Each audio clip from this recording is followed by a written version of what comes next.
सगळ्यांनी दिलाय का एवढा निधी तुमच्या गावाला? असं प्रत्येक गावामध्ये झालेलं आहे की आमदार श्यामसुंदर शिंदे साहेबांनी 2 कोटी 4 कोटी 10 कोटी असे निधी दिलेले आहेत.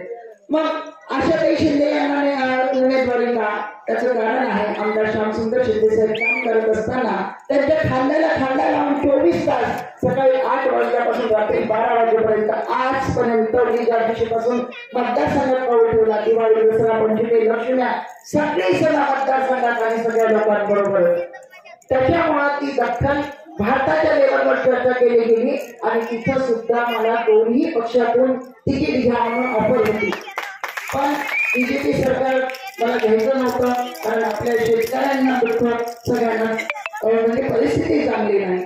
मग काँग्रेसवाले मागे लागले कारण काँग्रेसचे नेते तिकडे गेले आणि काँग्रेसचे नेते पण आधी मला तेच सांगत होते की 2-3 वर्षापासून यावेळेस काही तुम्हाला खासदार केलं करायचे, काही तुम्हाला खासदार केलं करायचे. पण ते तिकडे दुसऱ्या पक्षात प्रवेश केला त्यांनी आणि मला काँग्रेसने बोलवलं आणि ताई तुम्ही उभं राहा आणि तुमच्यासारखं खंबीर नेतृत्व नाही. गेले 4 महिने आम्ही सतत सर्वे करतोय तर तुमचं एकमेव नाव येतंय. पण मी म्हणलं ठीक आहे मी उभं राहते.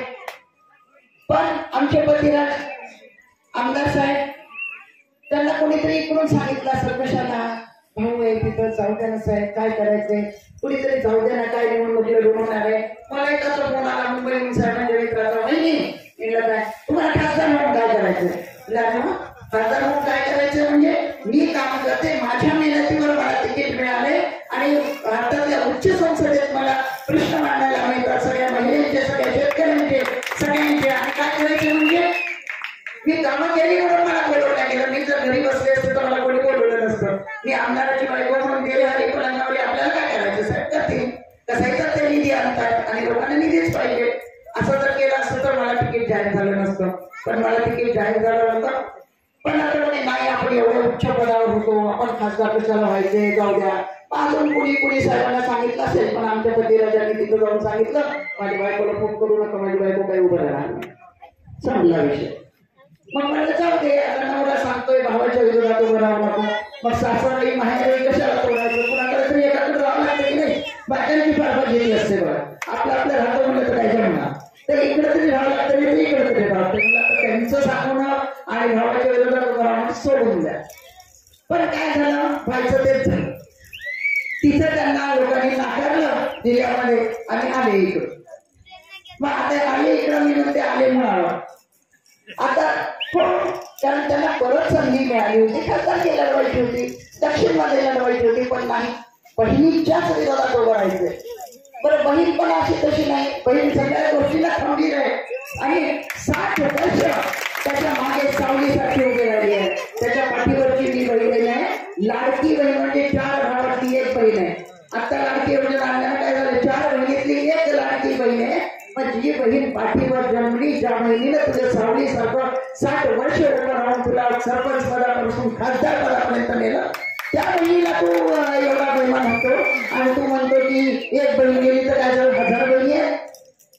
जे बहीण तुझ्या पाठीमागे एवढे दिवस राहिली ज्या बहिणीचा नवरा कलेक्टर आणि ज्यांनी गाव सुधारवला ज्या गावातल्या कित्येक लोकांना नोकऱ्या लावल्या कित्येक गोरगरिबांचे लग्न केले कित्येक जणांचे दवाखाने केले.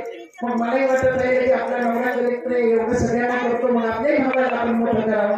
कोणालाही वाटते कोणत्याही बहिणीला वाटते वेड्या बहिणीची वेगळी माया लोकांना करतायत तर इकडं काय नाही त्याच्यात आमचे बाबा सांगायला पायी आपल्या त्याला पायी बरं बरं बाबा त्यांना शेवटी बाबांचाही भार कमी करणं गरजेचं होतं म्हणून म्हणलं ठीक आहे करू पण गेल्यावर त्यांनी थोडी तरी जाणीव ठेवायला पाहिजे ना. बरं मग एवढी लाडकी बहीण एवढी तुझ्या पाठीमागं आयुष्यभर उभी राहिली आणि तेवढं तर तेवढं तू आला तर आला काय म्हणतो एक बहीण गेली तर काय झालं हजारो बहिणी आहेत. अरे ह्या बहिणीची तुला किंमत नाही जी एवढी आयुष्यभर तुझ्यासाठी केली तर ह्या बहिणींचं काय बाबा मतदानापुरतेच ना या बहिणी.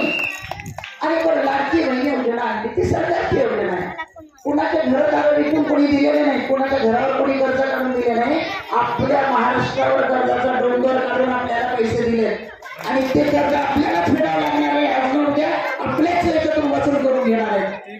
आज जसं भाव दिला की उद्या आज जसं लाडक्या बहिणीला पैसे दिले ह्या हातानं की ह्या हातानं लगेच 100 रुपयाचं तेल 150 रुपयाला गेलं 60 रुपयाचे शेंगदाणे 100 रुपयाला गेले म्हणजे काढून घेतात की नाही. खताचं पोतं कसं 500 रुपयाचं 1700ला गेलं सिलेंडर कसं 400चं 1200ला गेलं वेळा समजायचं.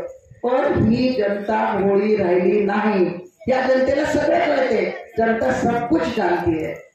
तर काय म्हणाले होते बघा मला जेव्हा बीजेपीत गेले तेव्हा काय म्हणाले की जीना यहाँ मरना यहाँ इसके शिवाय जाना कहाँ. माझे सगळे पक्ष फिरून झाले आता मी या पक्षातून बाहेर जाणार नाही. पण आता त्या पक्षाचं तिकीट मिळालं नाही की लगेच राष्ट्रवादीचं तिकीट घेतलं आणि बरं घेतलं तर घेतलं काय म्हणते बघा माझ्या जीवनात किती संघर्ष आहे म्हणजे किती माझ्या जीवनात किती संघर्ष आहे. माझं 6वं पक्ष आहे 6वं चिन्ह आहे. अरे पण तू संघर्ष तू खुर्चीसाठी केला जनतेसाठी केला का. म्हणजे जनतेला काही मिळत नाहीये म्हणून तू उभं राहिला का. जनतेला मिळत नाही म्हणून उभं राहणारी आशा शिंदे सगळे तिकीट जाहीर होऊन सुद्धा शेतकरी पक्षाचं तिकीट शेतकरी कामगार पक्षाचं तिकीट लढवायची हिंमत आशा शिंदेने केलेली आहे.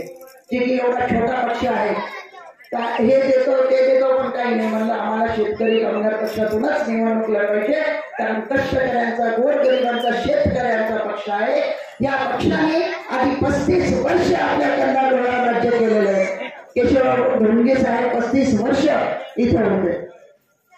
परत तेवढं केलं का हे करू नये म्हणून त्यांनी बघा काय केलं आज तिकडं काहीतरी दारू मटणाची पार्टी ठेवली म्हणे.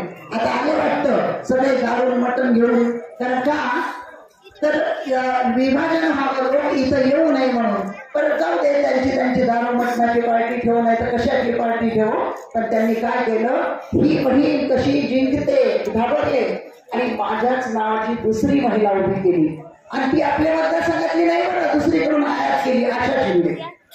आशाताई श्यामसुंदर शिंदे नावाची महिला आयात केली का तर माझे तिकीट माझं जे आहेत मत ते खाल्ल्या जावं. पण लोक काय तेवढे वेळ येतात आजकाल मीडिया आहे लोक आहेत. बरं अजून एक लक्षात ठेवा दिशाभूल केली तर दिशाभूल होऊ देऊ नका. उद्या ते पत्रक काढणार आहे की आशाताईने दिला पाठिंबा बहीण म्हणून झालेले लोकांना आता आत्ताच काही सांगून गेलं तर बहीण भाऊ एक झालेली तसं काही होणार नाही. त्याच्यामुळे जरा विश्वास ठेवा. आणि दुसरे एक बघा पुण्यावरून आले सगळ्या थापच असं करतो तसं करतो तसं करतो. अरे तुम्ही आयुष्यात काय केलं समाजासाठी सांगा. तुम्ही बीजेपीचे होतात तुम्ही RSSचे होतात आधी तुम्ही बीजेपीचे होतात आता तुम्ही शिवसेनेत आलात तिकीट घेण्यासाठी आणि तिथं पुण्याला सगळ्यांनी नाकारल्यावर 3 वेळा पडणार इथं. मात्र पुण्यात 30 वर्ष तुम्ही राहिला 3 वेळा उभं पडला तर इथं काय काम आहे. पण त्यांना असं वाटतं की लोहा कंधारमध्ये थापा मारल्या थोडेसे पैसे दिले की लोक आमच्याकडे वळतात. पण लोहा कंधारचे जनता फार हुशार आहे तेवढी वेळी नाही आहे. त्यांना माहिती आहे की कोण कुठून आले त्याचा इतिहास काय आहे त्याने खरंच गोरगरिबाला मदत केलेली आहे का खरंच सगळ्या जाती धर्माला घेऊन चाललेत का असं सगळंच माहिती आहे. त्याच्यामुळं त्यांनाही पुण्याचं पार्सल आपल्याला पुण्याला पाठवायचं आहे.